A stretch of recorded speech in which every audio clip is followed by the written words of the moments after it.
In this conversation, I want to talk about violence. And so, on the one side, in the discussion about violence, I want to focus on Lazaris' comments about senseless violence. And I wish I had the tape for this particular quote, but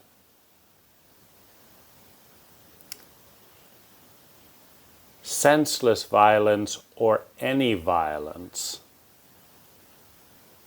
were the words that stood out to me on the tape. And the clear impression that I have is that Lazaris does not believe that violence is necessary or a good thing or that makes any sense. Now, in more than 1,000 hours of material, I'm clear that Lazaris has never recommended violence. So that's on the one hand. And I would say certainly within the foundation of the statement, you create your own reality, no ifs, no ands, no buts. You create it all with your beliefs, your choices, etc., etc. If we have two choices, a world without any violence and a world with violence, and you can flip a switch, is there anyone that says, let's have violence? Meaning there's absolutely no need, it's completely senseless, it's painful, but let's have some violence just for fun. And certainly on the sociopathic continuum, well, even there, let's say you're a sociopath and you believe you create your own reality and you can have whatever it is that you want without violence.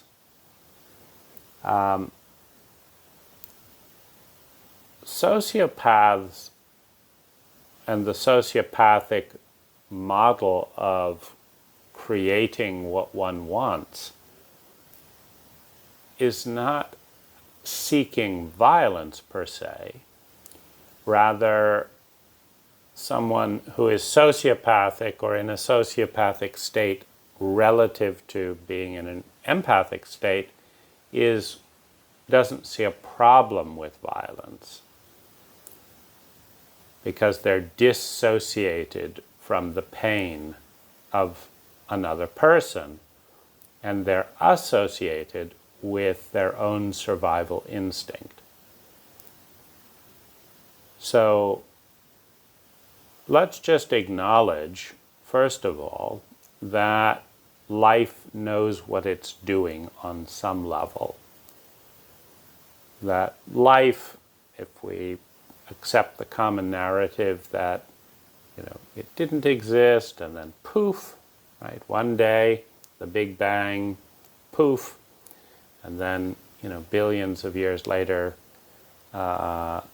human life does exist, and all that time from the first poof to the present day, that life has been expanding and growing and learning in its complexity in various forms all this time. And on some level, one could say that life's doing a pretty good job of it.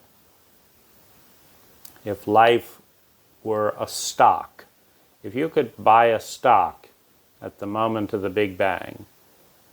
And for every single moment of existence that that stock existed, it got bigger, higher, more complex, spun off more startups to, at planetary levels, trillions upon trillions of planets, and then even more stars. That's a pretty good stock, right? That's a winner, right? From the moment that life began, according to our story, it's been getting bigger. It's been getting longer. Time has been getting bigger. Time has been getting longer. And as it gets bigger and longer, it gets more complex. And as it gets more complex, the probability field expands, the possibility field expands, the actuality of life expands, and it expands equally in all directions. Pain and pleasure, hot and cold. If you frame it as good and bad, then good and bad. Violence and nonviolence. It just gets bigger and bigger. More violence, more nonviolence, more heat, more cold, more good, more bad. That's certainly relative to the perspective, right? Because if you're a cancer, then more cancer is good. If you're a human being killing the cancer, then more cancer is bad, right? If you're the cancer and the human being is killing you, more human being is bad. But you can certainly say that there's more and more and more, including, of course, violence. There's more violence. And you just have to name something, and then there's more of it. At a universal level, now at an individual planetary level and at an individual personal level, you could say, well, there isn't more, there's less and less of a particular thing. But as you get less and less of a particular thing, you get more and more of something else. Right? As the seas lose their blue color, there's more and more algae, right? So there's always more of something, because the universe is getting bigger, more complex all the time. And that's a winning streak. If we could invest in life at the moment of the Big Bang, however many trillions and trillions and trillions of percent we would get on our investment, it's just like the ultimate form of wealth. And so to pick out any form of life and say, well, that's bad, that, dishonesty is bad, violence is bad, cruelty is bad, and this is dishonest, this is cruel, this is violent. To pick out any part of life, any part of reality, and say that it is bad, there are a couple of, I guess, things to consider. If you have an explosion, which you could call violent, which you could call honest or dishonest, depending on what you want. If you have an explosion, such as the Big Bang, first of all, it goes out symmetrically in all directions. It's not a line, it's not a cube. It goes out in all directions. And the question is, assuming one wanted to, the question is, could you go to the Big Bang and have more honesty without more dishonesty? In other words, could you take the circle that's exploding in infinite possibilities, and could you say, I only want the circle to expand to the right, but not to the left? Could you have more women without more men, for example? Well, possibly. I mean, you could create a certain amount of asymmetry if life wanted that. But why has life brought about roughly as many men as women? And you certainly can't get women without men. And you certainly can't get men without women. You know, this is, of course, the fallacy of chauvinism. The idea that half of the circle is better than the other half is just absurd at a technical level, at a scientific level, because you don't get the one half without the other, right? If you say that women are bad and all men come from women, or if you say that men are bad and all men are coming from women, there's a relationship there. You don't just get to pretend that men popped out of nowhere or that women popped out of nowhere. You know, you have to look at the cycle, at the circle, at the big picture. And if you want to pretend that women are bad, then the men that make the women with their sperm must be equally bad or worse for making the women, and vice versa, right? So, but in geometric terms, if you have an explosion of life, of possibility, of everything, you imagine the universe as an enormous bomb that just explodes into existence, and the field of that bomb just goes out in all directions in every possible way, and the different particles and out of that all of life comes.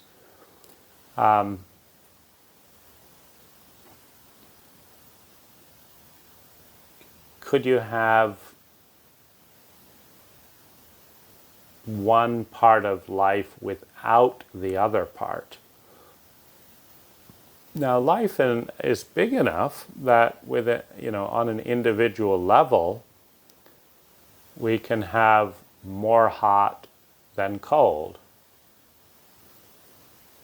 Right? On an individual level, by zooming in and focusing on certain things, we can have more hot than cold in our particular place, right? We can insulate the house and, light the fire and have more hot than cold. And have it be preferable. I like more truth than lies. I like more hot than cold. I like more peace than violence. And at an individual level, I think that we can take steps to move in that direction. If a war is going on in this country, and we set our minds to it, there's certainly a way in many situations to move to another country. And, as long as our creativity and our resources is bigger than the resistance that is set up to block it, right? If you're someone in Eastern Europe and you want to move to Western Europe, it takes a certain amount of energy to break through the resistance in some form, right? How to get through no man's land without being killed, that's one form of, energy and creativity over the resistance, how to bribe an East German leader to get you a passport. That's another, but it takes energy, to overcome that particular pattern.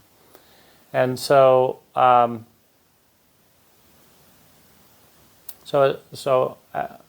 a personal level, we can have values and preferences and act and think and feel in a way that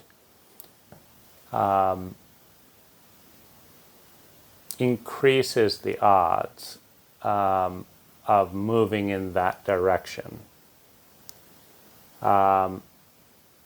And at the level of life, expanding in all directions simultaneously, as the possibility field expands, it expands symmetrically. Possibility fields are always circular. Probability fields can become distorted, but it takes energy. It takes intention and effort to take the circle of the possibility field. For example, you bring a hammer into you create a hammer. So first you had the possibility field of the hammer. Now you have the possibility field of the hammer. So first, a hammer exists as a possibility, but now that the hammer is there, it also has a possibility field. You could spend all day breaking things with the hammer. You could spend all day making things with the hammer, or anything in between, right? So that's the possibility field of the hammer. And of course, when we overlay values of, I want this, I want that, I want this, the probability of how we're going to use that hammer gets elongated out of the possibility field. So a complete, total, beautiful circle becomes elongated, but it takes effort to take the circle and push it into more and more of an egg or more and more of a line. And that, that effort is, human activity, it's culture. And so that's one context, is, just the awareness that life is a winner, number one, and life is expanding and creating in a circular form in all directions. More violence and more peace. More peace and more beauty and more ugliness. Whatever could exist expands in all directions. And so, and one of the interesting games of technology, whether it's nuclear, whether it's television, whether it's the internet, whether it's artificial intelligence, it's always introduced with the idea that this creates freedom and goodness, like you can use your cell phone and you can use the internet to find all truth. Everyone can find out all the most important information. They can get a free education. They can do this. They can work, from home and all of this. And so everyone is going to have the ability to have knowledge, and everyone is going to be able to drive anywhere they want to. And so that's always the euphoric phase of a new technology. But of course, the sociopathic element that is part of the 200 million year old reptilian brain that has as its root fear and greed, fight and flight. These two, and freeze, if neither of those are available, fight, flight, and freeze are the core architecture of the reptilian brain. Every single technology that is run through the fight, flight, freeze protocol does lots, causes lots of suffering. The greed turns to fear, the fear turns to greed, and within the reptilian paradigm, that's the circle. Fight, flight, freeze, fight, flight, freeze. And it is the dominant architecture, meaning life, human life, animal life at this time, is tilted towards fight, flight, freeze, and please, the ass-licking element of the reptilian brain is you run from things that are bigger than you out of fear. You fight things that are smaller than you out of greed. And you freeze if those two are not expedient, or there isn't a clear path to win by fighting or flighting. Then we freeze. And as far as I can tell, about 70% of all human energy lies within the reptilian operating system, which is initiated through trauma and complex trauma and post-traumatic stress disorder, that the birth of presence and grace, in that transcendent state of infancy, rapidly regresses to the fight, flight, freeze, please protocol, and that this is the dominant operating system at this time, and has been for 200 million years, with pockets of deviation, and in those pockets of deviation, what's there is the empathic brain, which is the complete opposite, and the transcendent brain, which is has the transcendent brain is less than 1%. The empathic brain is roughly, depending on the area and the time, but 20 to 30%. It's a minority operating system at this level on the planet. And so the fight, flight, freeze, please sociopathic reptilian operating system has greed and fear as its drive, and it is sociopathic.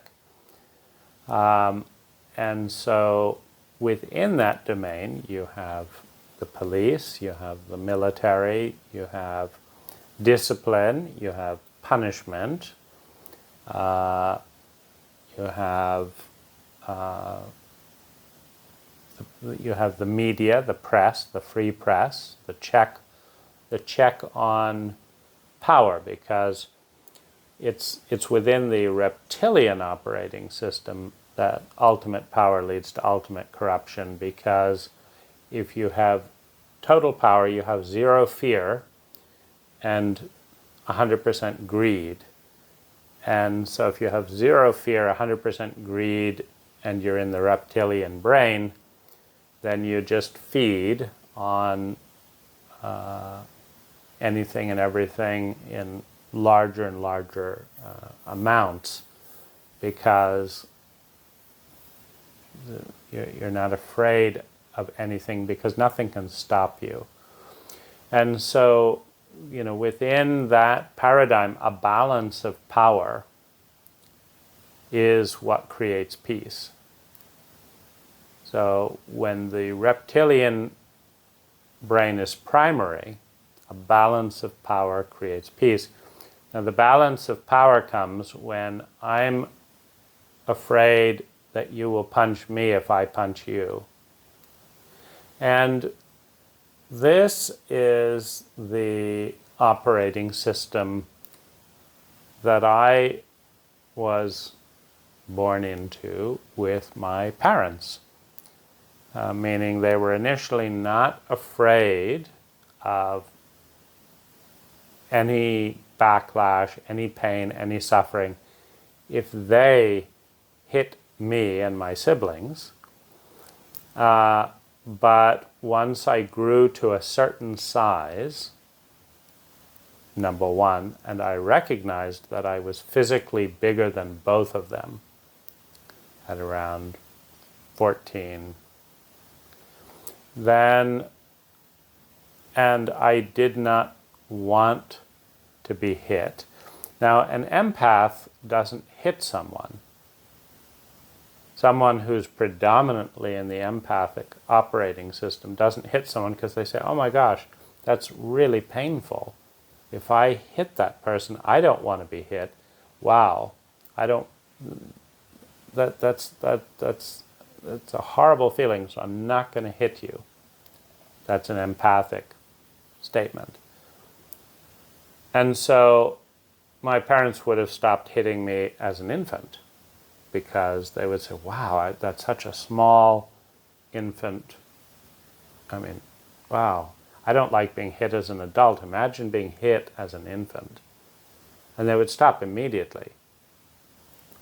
But of course, my parents and most humans, most of the time, are not operating mostly from empathy.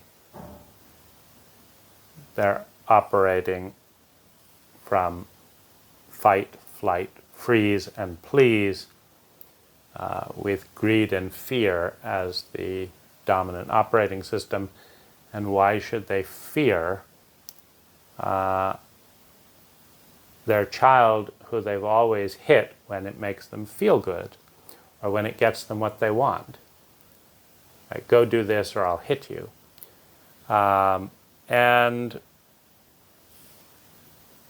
I say that it's the dominant operating system because while doing this, my father was exposing me to the Lazaris material.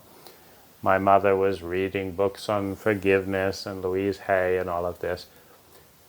But they weren't acting out of that most of the time. Certainly not all of the time. But most of the time, they were doing things out of greed and fear. Fear of being judged, fear of being shamed, fear of spending more energy, greed, I want more of this, I don't want to have to deal with that. And violence was a very efficient way to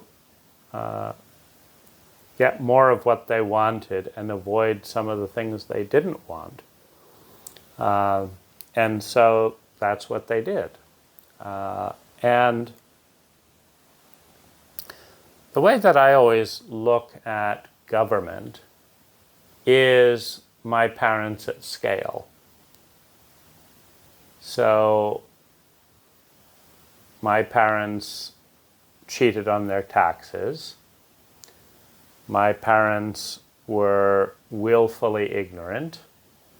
My parents were violent when it was expedient. My parents lied when it was expedient. My parents broke their own laws when no one was looking.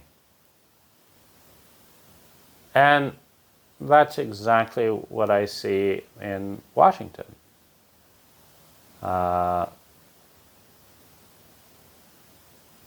cheating, greed and fear.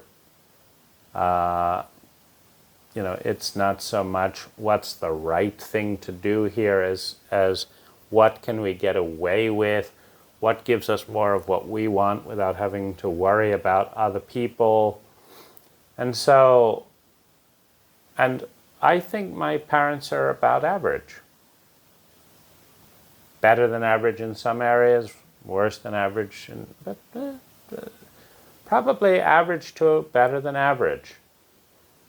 So if 500,000 of my parents were running, quote, the government in its different forms, I would expect all of the things and all of the problems that I saw in my house to be happening 500,000 times bigger. Because how would you make a government out of 500,000 largely sociopathic people and get an empathic government? Or how would you take 500,000 dishonest people and get an honest government? But more importantly, why would all of the people, because my parents complained about the government constantly, why would a group of dishonest, incompetent, irresponsible people at scale suddenly become more honest and competent than the probability field out of which they emerged? Like, why would that be expected? The government is so unfair. Of course they're unfair. The government is corrupt. Of course they're corrupt. The government is dishonest. Of course they're dishonest. But one would expect them to be about as dishonest in about the situations, and you would expect them to apologize if the spotlight was on them and it was in public, and then to beat people up privately. And that's just about exactly what they do much of the time. But within that context, my parents stopped hitting me as a result of fear of being hit by me. So the first, and this is how a reptile stops. And I think this is important if you understand that the dominant operating system is reptilian, number one, and that the reptilian brain is not empathic. It is sociopathic. That an alligator will never, ever, ever stop eating your child out of love, out of, you gave the alligator some food, and so the alligator said, oh, isn't that nice? They were so kind to me. I'm not going to eat those people's children because they gave me some food. So an alligator will never not eat your baby because you fed the alligator. You could feed the alligator for 100 years. Every day, hello, Mr. Alligator, it's nice to see you. Here's some chicken. 100 years of that. And then you have a nice baby. And you're not a threat to the alligator. And the alligator's hungry. The alligator will eat your baby. Now, an empathic person now there's different levels of that, right? So the alligator will just eat your baby, and then it's a bit crazy to go to the alligator and say, "You ungrateful wretch." Sociopaths don't have gratitude. You ungrateful wretch, look at you, you're horrible. No, the alligator was not scared, and it was greedy and ate your baby, and will do it again. It's not like you forgive the alligator and da-da-da. The alligator will eat your baby. The sociopathic reptilian brain will always follow greed when expedient, and fear when expedient, and freeze when expedient. And we see that in stock market dynamics. And it's the dominant operating system. Meaning, when nobody is looking, that's what a majority of people do the majority of the time. And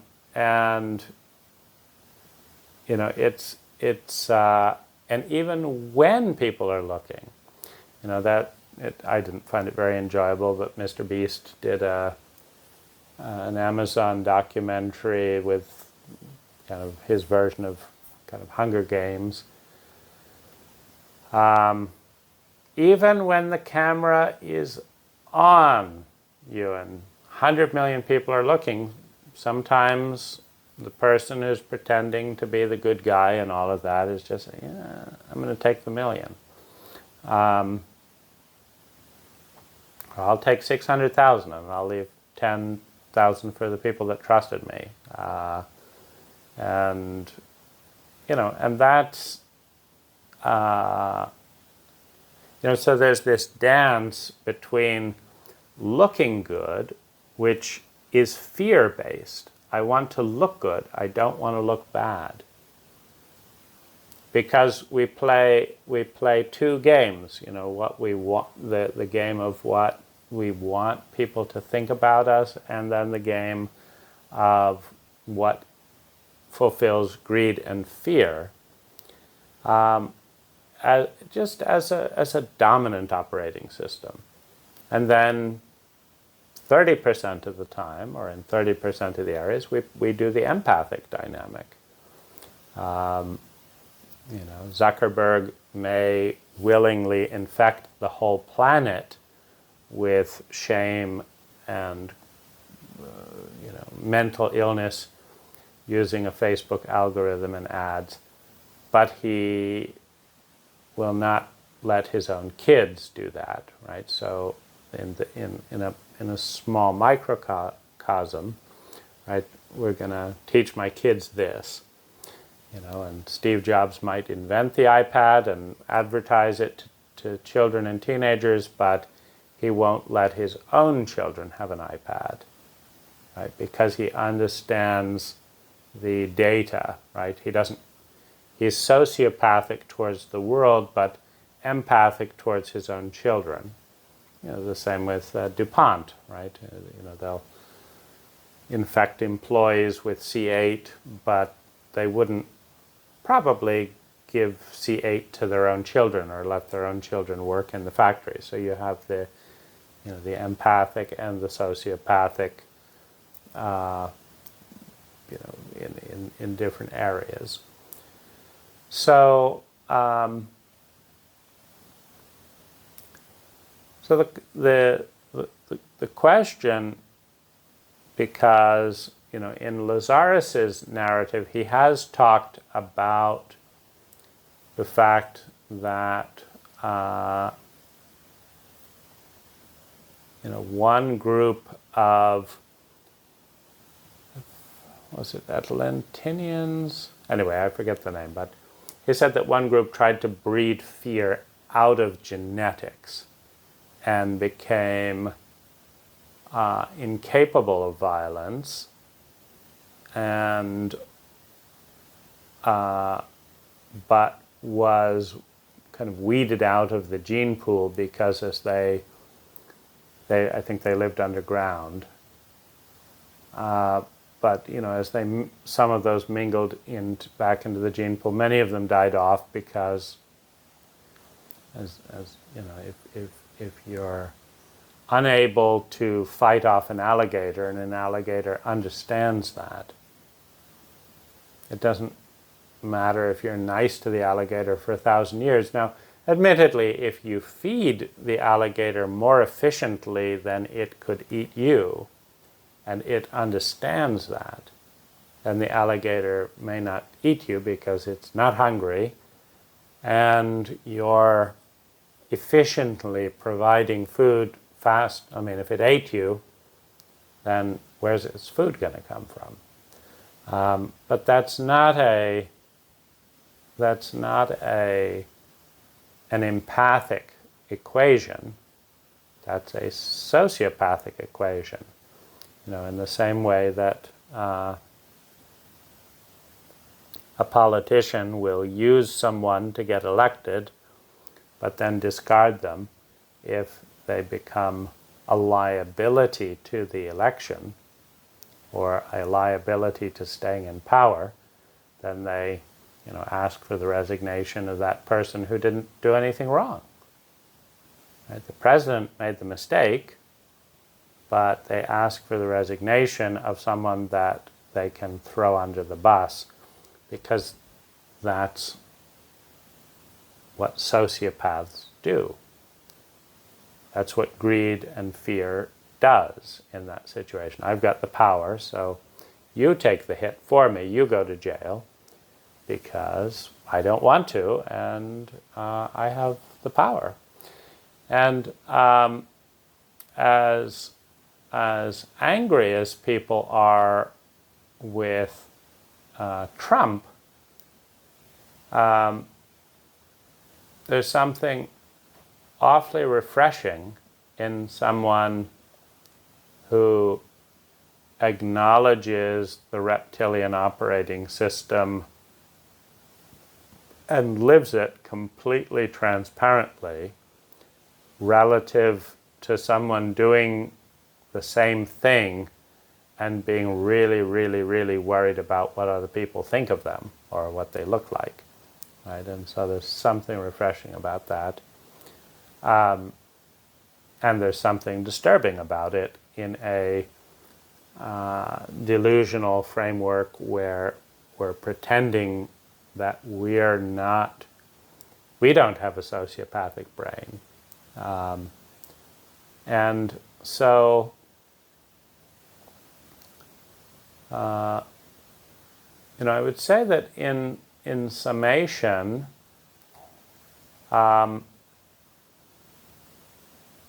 like I've walked away from, I've fired clients that demanded confrontation or being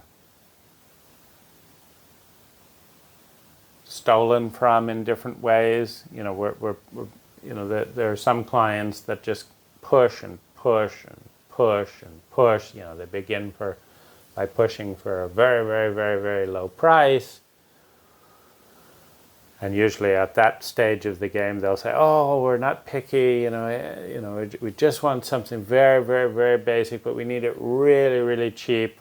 So that's the stage when they're pushing for the low price. And then if you do give them the low price, then immediately they flip into, "Well, oh, that's not good enough, and oh, we need it better, and we need even more and more.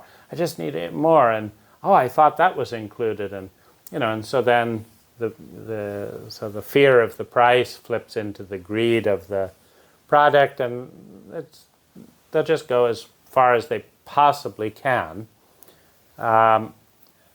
until and so you either discipline them and hold a boundary, or you just get rid of them. And so I've fired a few clients because it's not a very fun dynamic. And I've fired a few lovers because they do the same dynamic. But it's and I've changed location. I've walked away from situations, and I've exceeded my own commitments because I don't enjoy violence, both out of fear and out of preference. So you could say greed for peace, fear of conflict. But in the case with my parents, where I was dependent on them in a foreign country and in a largely dysfunctional culture, the first step that I took with my parents was, and this was actually with my mother, because she was the more frequent, physically abusive person. I said, Mom, I want you to stop hitting me. It hurts. And of course, a sociopath doesn't care about you. I mean, so she, of course, completely ignored the fact that it hurt me to be hit. So she hit me again, without even thinking about it. I mean, so who gives a shit what this kid thinks? I study Louise Hay and Lazaris at night, and by daytime I beat up my children. And then,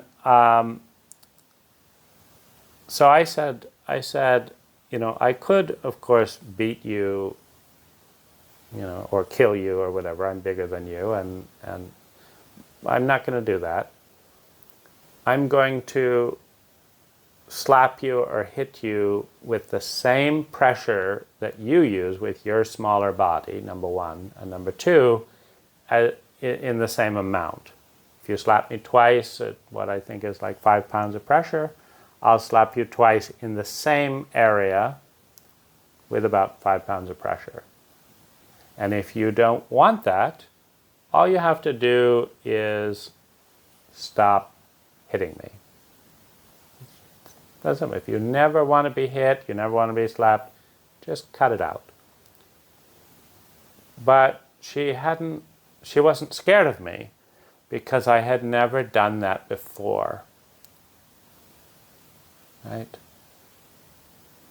She thought, that's just talk. I've hit my children my whole life. I can keep hitting my children.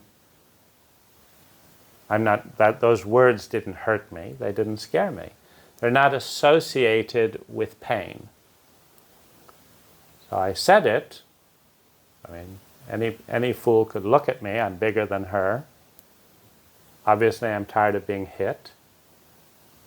And that all makes perfect sense. It had no impact on a nice liberal Democrat, nice strawberry blonde, nice Lazaris friend, blah, blah, blah, blah, blah. Vegetarian, blah, blah, blah, the whole spiel. No impact at all. And then she slapped me, and I slapped her back, and she was immediately shocked. She was outraged. So her first thought was to slap me again. But she saw me there for the first time with a bigger body than her, and she understood the connection, and so she stopped the cycle of violence out of fear.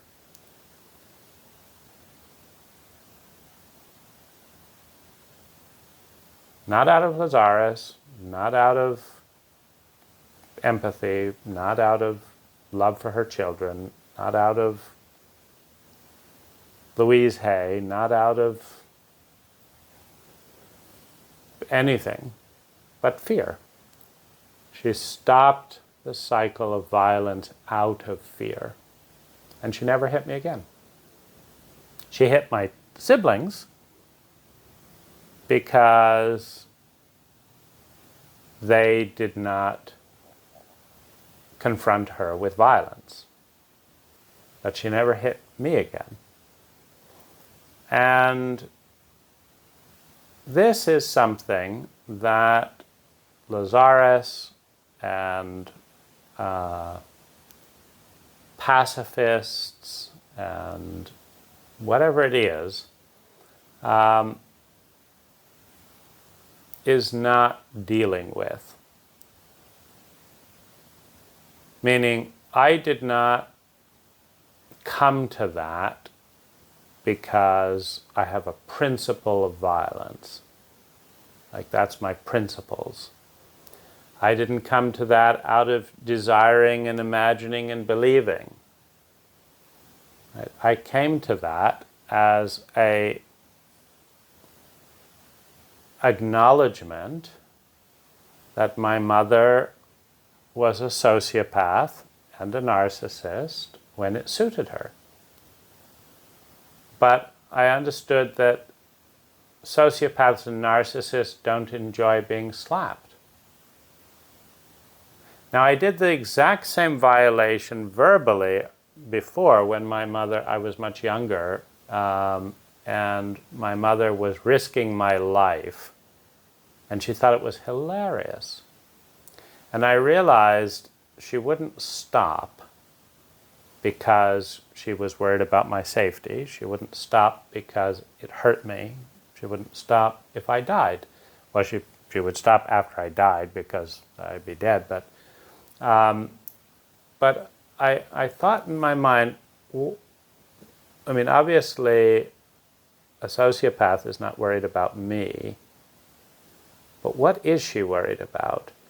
She's worried about anything that affects her. So I called her a bitch. I said, "You fucking bitch." Now, I knew she would have to stop the dangerous activity in order to punish me. And she did. She immediately stopped because she was outraged at the idea that anyone in the world would ever call her a fucking bitch. And it was my way of saving my life. Now, the punishment, right, wasn't as dangerous. And so the question that I have for Lazaris and the Lazaris community is, would Lazaris kill the baby? Or, let the baby get eaten by a crocodile? Or call his mother a fucking bitch? Or make a tape for teenagers saying, some of your parents are sociopaths, not too dissimilar from some of your governments and some of this. They're highly sociopathic. And they're going to keep, the British will keep taxing you, and they'll keep arresting you unless you become a terrorist. Right? Because part of the hypocrisy of power is, that, anyone that resists power, once you're in power, they're terrorists, they're troublemakers, they're this and that and the other. But Lazaris kind of glosses over the great founding of the United States, the fight for freedom and violence. So in order for America to win against the British, American tactics were guerrilla warfare tactics, although currently known as terror, right, in the Great War on an Emotion and the hunt around the world for anyone who doesn't agree with us and blah, blah, blah. That's terrorism. To have British soldiers go by, after the British Empire invested in roads and created the English language, and these ungrateful, sent their criminals over here and all this stuff, and they were entitled, right, to tax and this. That was the law, and and Americans said, no, we don't want to pay this tax. Why? Because we don't feel like it, right? Yes, we're benefiting from English. Yes, we're benefiting from the Iron Age. Yes, we're benefiting from the ships. Yes, we're benefiting that you paid the explorers to discover America. And so by all rights, we could say that we're indebted to you to X%, and we're a law-abiding people, and so we'll pay the tax on the fucking tea. But we don't want to. We don't want to pay the fucking tax. Right? We want the tea without any tax. We don't want to do this, and we don't want to do that. Because we don't want to. Right? And so we're going to sit in this little bush here, and as you drive by with your army, we're going to shoot at you. We're going to blow up your boats. Right? And if you can get the upper hand, you will. And if you won't, you'll stop harassing us for tea, right? Or taxes on our tea. Right? And we'll send our kids off. You go and fight that, and for our, we don't want to pay the tax. Go fight the British. What is that? That's lies. That's stealing. That's breaking the law. That's violence. It's reptilian behavior. And it doesn't start until people think they might be able to get away with it. Right? You see very little defiant behavior when you have a 16-year-old surrounded by machine guns and 30 trained military officers. They usually surrender, right? They freeze or they surrender. Right? And so that's the entire American program is aircraft carriers, we'll bomb Gaddafi's children and this and that and the other, and maybe he'll shut up about stuff. But if Gaddafi had nuclear weapons and F-16s, well, he would, of course, retaliate or kill a U.S. president's children. And we would say, oh, isn't that dreadful? Oh, that's terrible. But I guess part of what I'm saying is I think that slapping my mother and stopping that cycle of endless violence and abuse was useful, number one. Number two, I had already done however many hundreds of Lazaris meditations before I slapped my mother. The meditations did not work.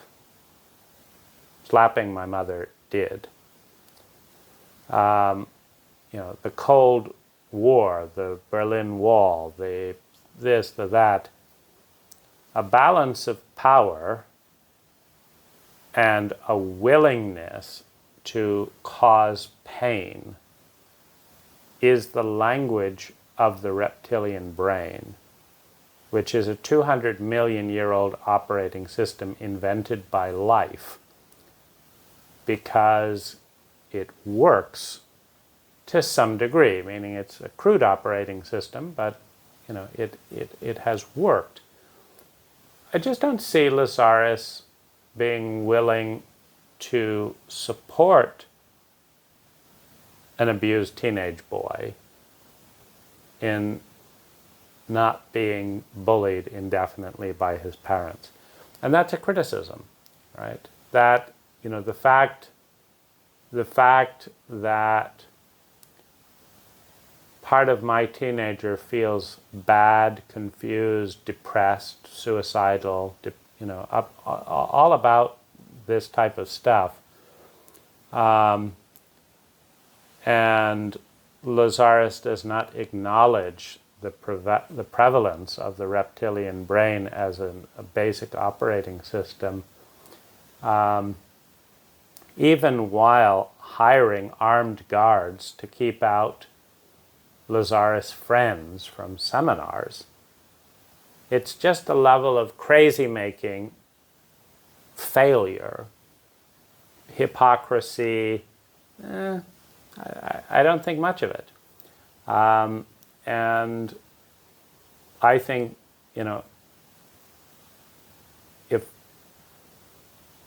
if I meet an abused child who's scared of his mother as a teenager, I will advise that teenager in the way that I think will work. And if they can't leave the house and and they are bigger than their mother, and the mother doesn't have a gun and isn't likely to kill them, I'll teach the teenager to slap their mother and see if it works. If it escalates, what's the thing? That what I did worked. So all beliefs are false, according to Lazaris. Pick the ones that work. But how about embracing rather than pretending that all violence is senseless? Particularly since Lazaris usually starts with analyzing the words, right? What's the what is the origin of this word? Violence, violation, this and that.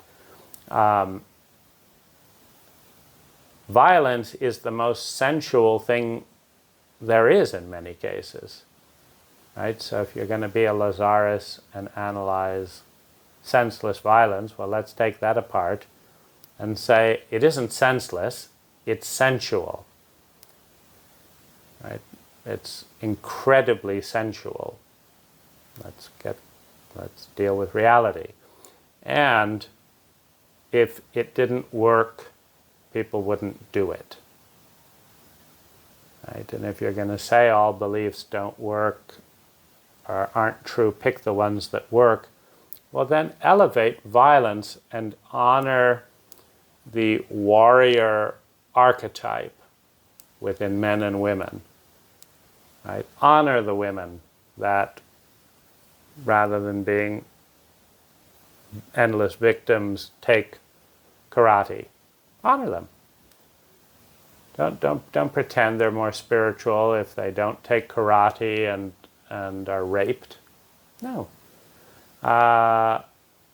If my own parents will keep feeding and violating their children until violence stops them, then make the ability and willingness to act, the power of violence, integrated into the material because it works, or